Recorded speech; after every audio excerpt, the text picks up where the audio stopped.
Hey everybody, welcome back to the Bret Lueder Show. I've been on a little bit of a hiatus for about 5 weeks, traveling around the country doing lectures, visiting the Montana megaliths, Skinwalker Ranch, and getting to speak alongside incredible people like my guest today. She goes by the name of Yssah. So if you remember Pele, or if you remember Charo, the little Latina guitarist that jams around. Now we have Yssah on the scene, and she's taken the speaking circuit by storm. And we're going to cover a wide variety of topics today, centered around consciousness and the expansion of humanity into maybe its ascension, maybe it's just the next level of evolution. We're not sure, but we're going to get the lowdown from Yssah. So Yssah, thank you for your time and welcome. Thank you for having me. It's such a pleasure. I couldn't be happier of being your guest today. And you know that I find since the first time we met at the Alien event, I felt this beautiful connection with you. Oh, So nice. I'm happy to be here today with you. Thank you. Perhaps sometimes I can also have you over in my platform. Okay, great. I look forward to that. And I've been looking forward to our conversation. I've seen you speak a couple times, and you speak on a wide variety of subjects and kind of all tie it all together with some of these ancient artifacts that you're kind of bringing forth, or helping to bring forth. So I think to start, give us just a brief overview of what is it that happened to humanity to get us to this point where uncovering these artifacts that you're bringing forward is shining light on where we're heading next. Okay, so that's a very good question. And just as a little bit of an intro for the ones that it's the first time to listen to me. Hi, everyone. Welcome to this live transmission or to this transmission, actually. But anyway, so the way that I was introduced to these ancient artifacts was before me going to Egypt and spending there for years, living there. So just before going to Egypt, I was introduced to someone who um, has a fair amount of pieces just as a collection, and he was looking to activate them. So when I got in contact with those artifacts, immediately it came, like all the information, especially about these artifacts, what was their purpose. There were very interesting ones. One of them was type of a wheel, you know, and it had like an obsidian mirror at the center with a compass. There were two crystal skulls, human with a human form, a lot of them with elongated skulls, yet the ones with the human form caught my attention the most. Why? Because the Mm, frequency that they were emitting was so impressive. In one of them, actually, I could say it was made of blue obsidian, like the Mitchell Hedges is called, the one that Bill Holman is sure. guardian of. Well, that type, yet in blue obsidian, you could see the cosmos through the crystal. It was impressive. It Wow. would take you on a ride immediately, it would suck you into its own universe. And there was another green obsidian one, and that one, it was also very powerful, a little bit smaller. The blue one was really big and like this size big. And after that, I stayed in touch with the man that introduced me to this collector and with the collector himself. And I knew I got to the one that was the owner of these crystal skulls shared with me that at some point he was also had been guardian of red crystal one, but he had to let it go for many reasons, including the fact that he couldn't sleep. They were talking to him all the time. So, yes, these artifacts communicate in many ways. That was the first time. After that, when I was in Egypt, the galactic beings behind these artifacts, some of them, of course, and not only artifacts as the crystal skulls, I'm talking also about other type of technologies, like really advanced technologies that are still underground. Some of them had been taken already by the government. Some of them hadn't been able to be taken by the government because they have a very specific encoding. So not anybody can see them. Actually, they have like this cloaking system. So these galactic beings, while I was in Egypt, they told me that I needed to come to Mexico because there were some artifacts that would be emerging from the ground. So I did. I came to Mexico, and a year after, this very same owner of the crystal skulls contacted me out of the blue after 5 years of haven't shared or spoken, because it started fading away our communication after I was in Egypt focused in other type of missions. Okay. So then he shared with me a cube. And I had been working in Egypt a lot with the cube, with the hypercube tesseract at a very holofractal level, unfolding geometries, codes, and so forth, and seeing the correlation as you, Brett, were mentioning, how they mirror into our biology. I love to unify everything. So bottom line, a lot of cubes started to come into my field, me without looking for them. And then let's say 5 months later, I was invited to speak at the Full Disclosure Now conference. And there I met a beautiful friend of mine, Gustavo Medrano, who brought some artifacts to show them there, to exhibit them there. And then we became friends. He introduced me to the elder in Tula in Mexico and in other parts in Mexico, Ojuelos and so forth. The elders, that's the beauty of it because they hold the codes. It's like as when we were at the Star Knowledge Conference, we were with the some of the chiefs. Well, that would be the equivalent. The elders would be the chiefs. Okay. So then you are connecting with the purity of the mission. Um, so yeah, these technologies for me are here for a very specific reason. They are flowing through a unified orchestration of a cosmic nexus. And this cosmic nexus is obeying a very specific plan, not as the Blue Beam project, yet more of an activation that is already taking place on Earth, realigning us to what I call the primordial lattice, which is, let's say, this field, this informational field as the fabric of space-time itself or the space memory network, let's just say in levels of gradients of light, this lattice would be the holographic projection coming from a fourth dimension, from a fourth density, that on one side, that is one of the densities that construct the universe, the multiverse. However, when we talk about reverse engineered processes and technologies that say that there is an overlay in this field, this is what I read. And that overlay is very much related to other type of systems that we're used to create it, like let's say in organic systems. So what these artifacts are doing are bringing back that primordial field that was present before the Younger Dryas and even before. Okay.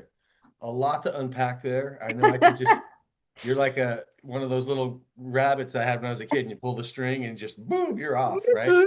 Yeah. Um, okay, so I get the feeling that something happened to humanity where we lost touch with who we were. We Mhm. lost consciousness. We had our mind wiped, whether it was by the dark forces intentionally doing that, as maybe I would make the case for in my current lecture, or maybe it was a giant meteor that happened. It changed the polarization of the Earth, wiped our memories. Whatever the reason is, it's our business now. I think all of our missions really to find out who we are and why we're here so we can move forward with purpose. So I get the impression, I studied public relations in college. Public relations has a lot to do with timing. And I get the feeling that what you've described, you kind of hinted at it, there's timing behind this. So why is this information being revealed now? Are the artifacts revealing themselves, or are we discovering them? Are the artifacts revealing themselves based on this timing? Can you Hmm, elaborate on that a little bit? that's a super good topic because there are different theories coming from the people that have been tapping into these artifacts. Some of those theories I am in resonance with. For instance, when I was saying these cloaking systems, let's say interdimensional technology, that when the field is in absolute coherence or the enough level of coherence in order to unpack themselves from, let's say, pocket dimensions where they are being held. Imagine the fabric of space-time, like a fabric itself. And through that fabric, in very specific coordinates, you can contain information through PSU, spherical units at a quantum level.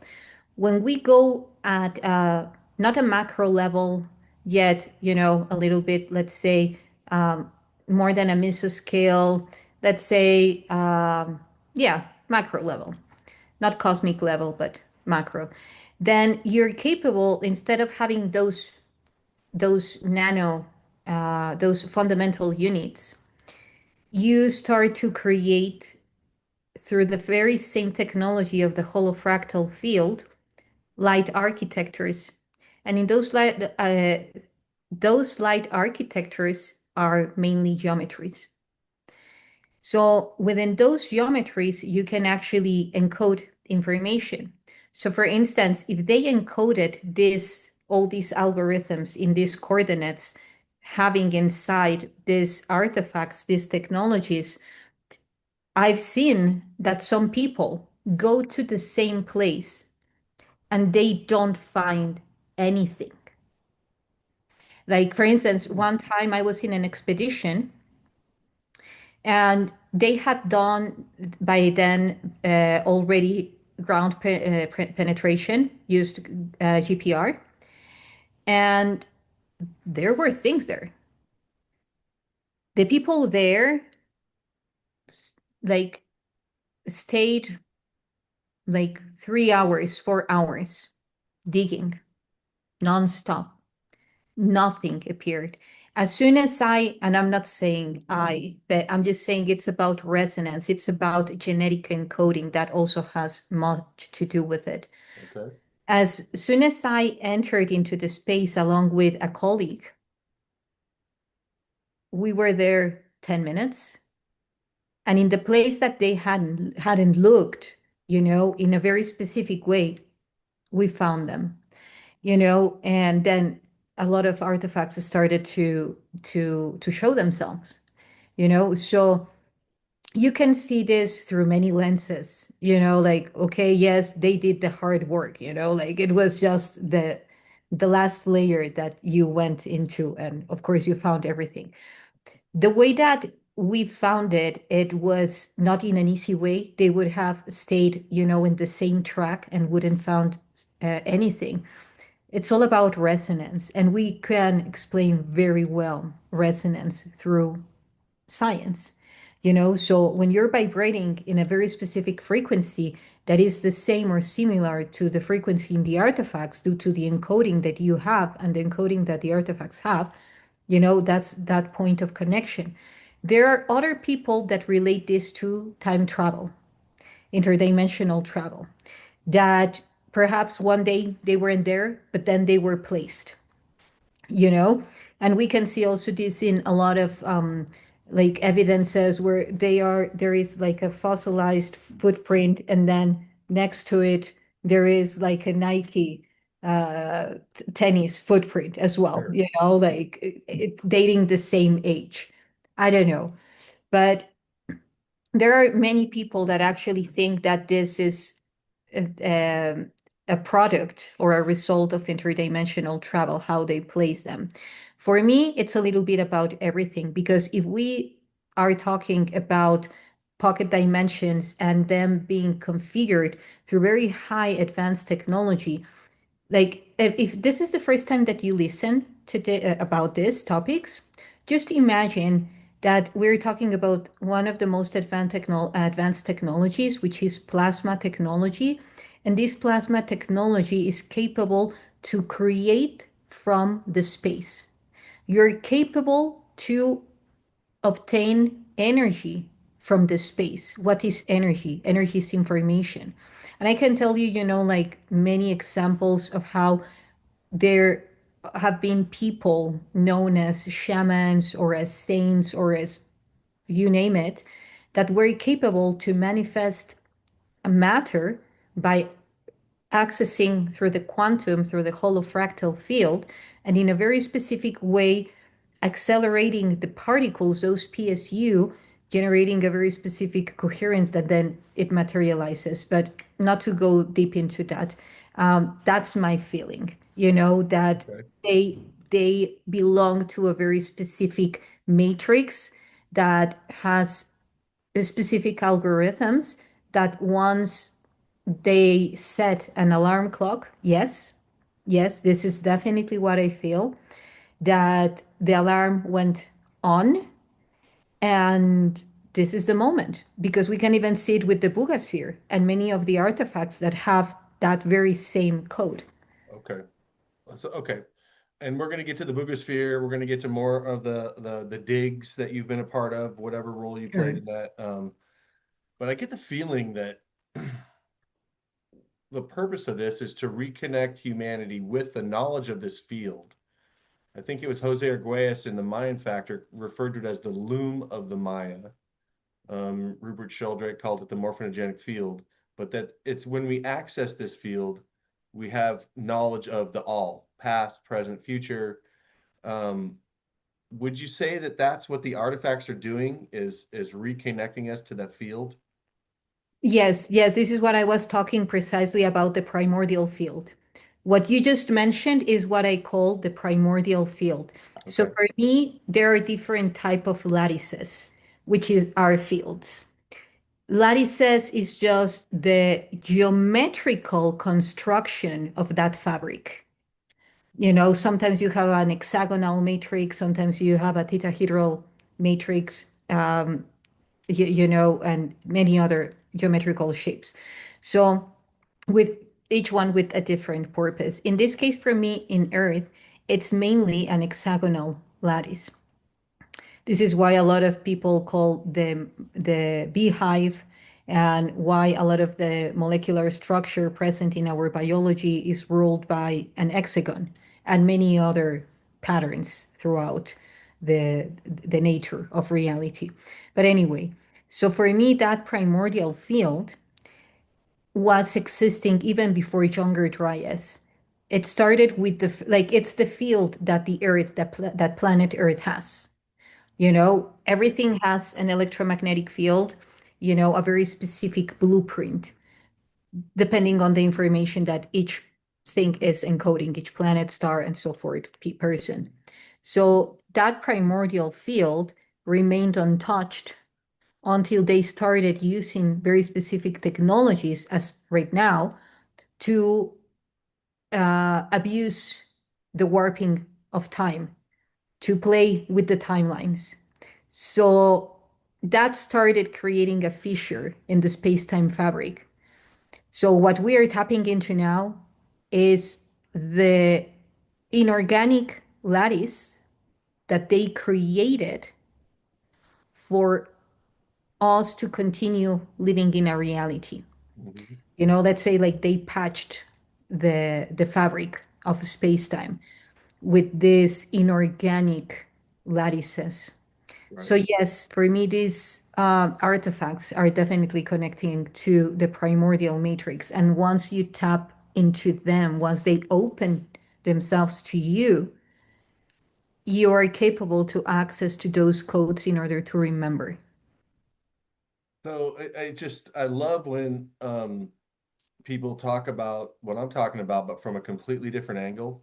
because there's so much overlap. I talk about the Saturnian energy and how Yeah. that's represented by a hexagon. There's a giant hexagon on top of the planet Saturn. And I reference how that's Dr. Richard Allen Miller has said mathematically that's what portals are. They take the shape of a hexagon. And then, of course, here on Earth, you've got the Mogan David, the Star of Israel, Star of David, that's not really orthodox. And so that brings up this whole thing of maybe the dark forces are harnessing that Saturnian energy. If you know your Greek mythology, Saturn, one of his traits is he's the god of time. And so you're talking about timelines. And so as we're tapping into the timelines now, we're into that field that's represented by that hexagon, that certain energy. Absolutely fascinating. Um, Likewise. yeah, so okay, so this brings to mind I could go in 100 different directions right now with this, but the gray aliens that the new Disclosure Day had just come out, right? Yeah. I saw you talking about this with Emery Smith, fascinating. Um, but this is Disclosure Forces or Disclosure Day, excuse me, is painting the picture of a kind of a sympathetic view towards the gray aliens. And as you and I both know, there's more than one species of gray aliens, but I think they're talking about maybe the 3.5 to 4.5 foot tall aliens, as opposed to the giant, 6 or 7 foot tall whites whatever. There's all kinds of species. I've seen a poster with like 30 different species on them, right? That have been reported by abductees. But for the purposes of this question, just the grays are the 3.5 to 4 foot tall. Maybe they're Zeta Reticulans, maybe they're Orions. Maybe we're not totally sure, but there's different viewpoints. I've seen Dr. Richard Boylan, 45-year contacting veteran, say Disclosure Day was absolutely spot on, and that it's really showing that there's nothing to be afraid of, that the Greys are here to help us, and that we shouldn't listen to government propaganda about the fear behind it. I know Whitley Strieber, in his visitor series, talked about how, well, yeah, it's scary at first because it's shattering our perception of reality. But in the end, they were trying to teach him as well, as he wrote about in his book, The Secret School. But on the other hand, you got guys like David Icke, for example, that are like, this is a total psyop, and that these beings are not who they say they are, and that they're really bringing an agenda that's going to look like it's light, but it's really not. And this kind of reflects the biblical message, the Christian biblical message of, Lucifer is going to appear as an angel of light. So there's deception going on. What is your view about the Greys? What is their role in humanity's spiritual growth? Well, interestingly enough, the grays are not depicted in any of these artifacts because you have the presence of many type of ancient beings. Just to bring, like an example of about the artifacts. For me, the what I know about the grays is that um, of course, they cannot reproduce themselves. They are just part of experiments themselves, and they are not the head chiefs of whatever is taking place, or the purpose of the experiments that they are running in humanity. Right. So I never like to, or not never, that would be so ironic. I try not to generalize, I never Well generalize. worded. Okay, so Well worded. Yes. yeah. But yet, I mean, I cannot classify all grays or all because again, there are different types of, as you That's were right. mentioning. Yet for me, an overall picture is that one of their purposes, one of their mission is to run experiments, you know, the same way that humans ran experiments on many forms of life. The other day I was thinking, someone takes a rat, takes it to the lab, and starts playing with its brain, put some, devices, some to track them, and the rat will say, why, and so does the human. I'm not justifying what they are doing because we are a different species, but I'm just saying, I think that we are so powerful that we live in a reality that we are capable to create whatever we are. So if we have a problem with the abductions that perhaps are happening coming from the grace, then perhaps we can ask ourselves, how can we correct that so we stop emitting that to the universe, and the universe responds back to us with that type of behavior, you know? And I do agree, the movie do generates, you know, that type of empathy.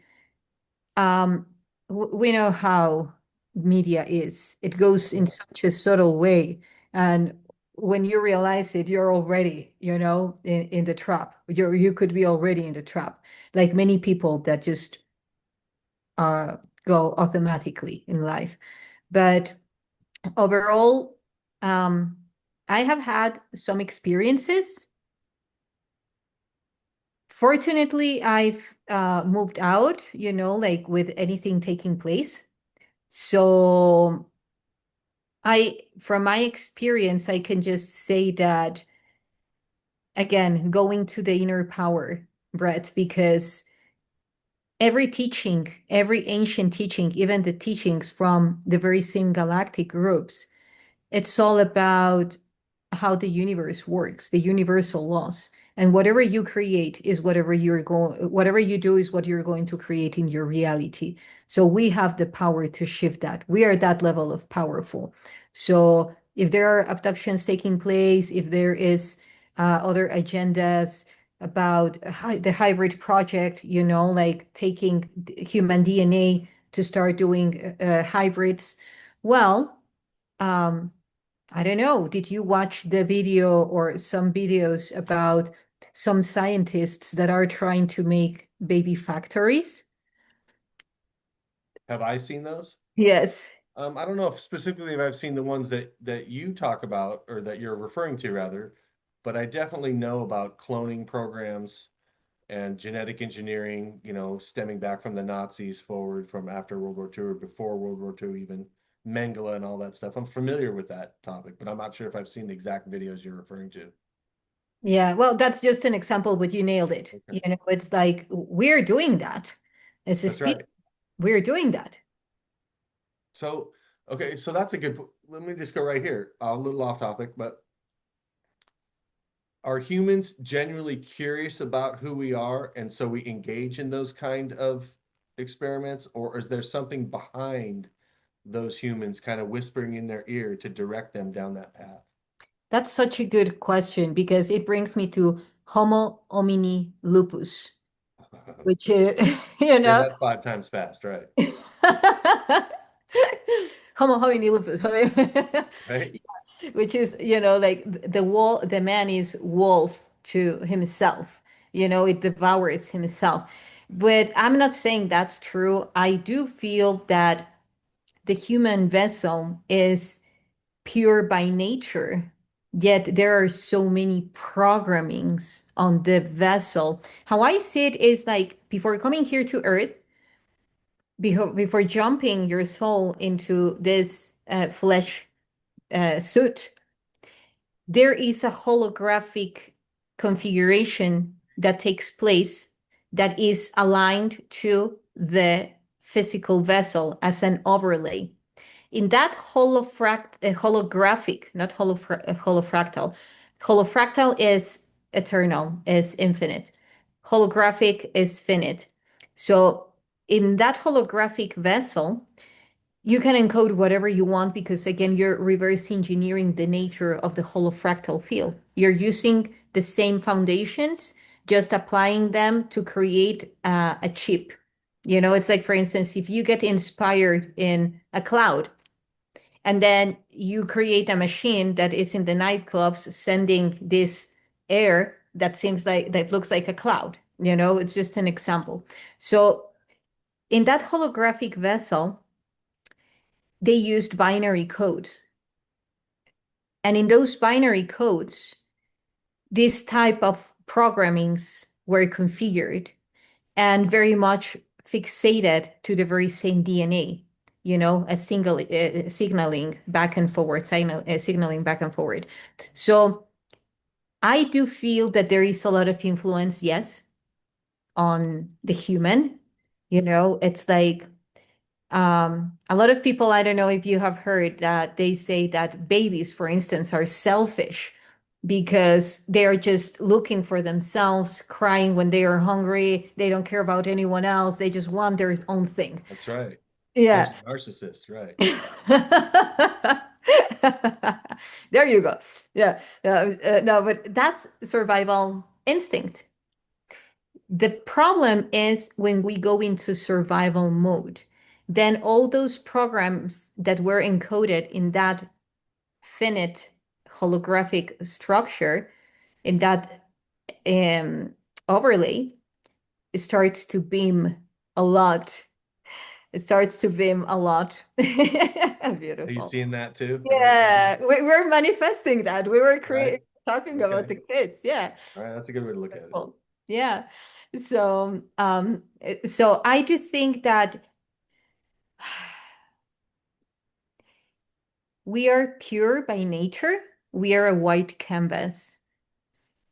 There are programs that are meant to be activated, also with a very specific biological clock. If we go through a path, if we don't go through a path, they will never activate. So it's up to us. So, bottom line, I think it's our responsibility, yet we are pure by nature. What Okay. about I like that. Well, I like that, right? Because the alternative is that we're not pure, and then there's a bunch of darkness to look at, right? So, okay, so we got about 5 minutes in this segment, maybe 6 minutes. You're on some kind of a mission because you're being brought to these different sites, and you might not have a shovel in your hand, but you're getting there and you're playing a role in bringing. here? Do you have a shovel right there? Kidding. Can you show me a shovel right now? Maybe stick my foot in my mouth. Um, but you're playing a key role apparently in bringing these things forward. What is your mission? And are you part of some kind of a lineage? A lot of people do this stuff. They have a mission, then they get like halfway through the mission, they realize, oh, I'm related to Mary Magdalene, or I'm a descendant of King Arthur or something, whatever. Are you part of a special lineage or a culture or a tribe? What is your story? And yeah, Well, for me, I will tell you unified consciousness. So I can have access to all encodings. I do feel more that some of those codes are more active within me. For instance, now that I was in UK, I was connecting a lot with the Pendragon, which is the King Arthur lineage. yeah, right. So I also feel very much connected. I'm an old soul, I know you too. So I've been here doing and undoing for a while now, So yes, I have a lot of lineages.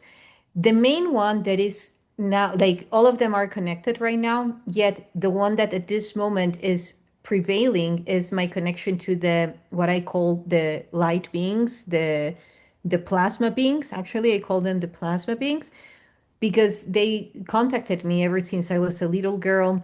I do have a very specific purpose of accessing to some genetics within our own genetical structure that lead us to the next stage of human evolution from Homo sapiens to what I call Homo luminous, which is enlightening our body. And it's fabulous because more and more science is proving that. I'm just remembering putting everything together and then backing it up with science, which I'm very passionate about. So, and about the artifacts, again, I, and I'm like this because I have two of them here. I can show in the next segment, perhaps one of, Sure, sure, sure. Yeah. yeah. So, Okay. My question was a little bit different. I was thinking you were going to say I'm from Mayan descent, or I'm from Incan descent, or something like that, right? But from what I get from what you say is that that stuff maybe doesn't really matter, and that once your consciousness raises to a certain level, you're just a galactic being in a human body, and you're here to you're like you punched in the clock at whatever year you were born, and you're on the clock until the whistle blows when your contract is up, and then you go off maybe to some other dimension or part of the galaxy for another part of the mission. It's absolutely fascinating. So light be okay. There's so many different ways to go with this, but let's just touch on codes before the next segment. And we got about 4 minutes. Okay. Why is everything coded? You'd think, okay, these advanced beings are showing us what's going on. Don't they know English? Don't they know Spanish? Can't they just come right out and say, hey, doofus, this is what it is. Get your stuff together and move forward, or you're going to miss your window for ascension or whatever. So what's the deal with codes? Light codes, binary codes. You mentioned a couple other kind of codes. I Geometric I codes. love it. I love it. I remember the first time that I started talking about codes, and this guy that had a different way of thinking told me the only codes that exist are the binary codes. And I was like, okay, well, you sit on that, we'll see. The thing is that, like for instance, when you go to church or when you read a book or when you go to a therapist or a healer, whatever, and gives you the answer straight at you, you I suggest you to do this because it's simple math. This plus this equals this, and that will lead you to the wrong path or the best path. And what do people do? Bum, bum, bum, bum, bum, looping and looping and looping and looping. The thing about codes is that they go directly to your unconscious. And let's say, imagine your brain and your neuronal pathways. So that within that neuronal network, that code is mirroring to the very same encoding that is not inside your neuron, of course, but it's that is coming through a complex yet simple process from the space memory network to your hippocampus to your DNA, and not forcefully in that order because it's simultaneously happening. But then at the moment that it reaches out to your brain, to your neurons, that synapses takes place and then it activates, starts activating or deactivating also DNA. So the thing is that for me, codes is like light language. If you don't think about it through your rational mind, it just comes without filter. Sure. It's like the subliminal messages. Those are codes and they are strong on your unconscious mind. So it's the same thing. Those codes are just communicating and you're not even aware. They're beep, beep, beaming and they're already doing their own job, their own work. And then you just say, oh, wow, right. I just had an epiphany. It was mainly because you were receiving a lot of codes that were progressively activating in different manners at different gradients of light within your um, interdimensional structure. Absolutely fascinating. Okay, we got 1 minute left. Where can people find you? Okay, so they can find me here right now, but they can also find me. Of Very good. Thank you. course, yeah. Appreciate that. But they can also find me in I have Facebook, Yssah Arts Live. I have my website, an upcoming landing page. There are complex names, so perhaps I could just, also share them with you. It's like Acna dash I can Hun. place whatever links or whatever in the Yes, description of the show. Yeah. yes. I will also be showing at different conferences throughout this year. But coming up, we will be at In Sedona, then I July also 18th and have, 19th. Yeah. yes, exactly. Then Chaco Canyon from Quantum Project Disclosure from the 21st to the 24th. I will also be at Disclosure in Mackinac from September 31st to August 31st to September the 2nd. Okay. Um, We're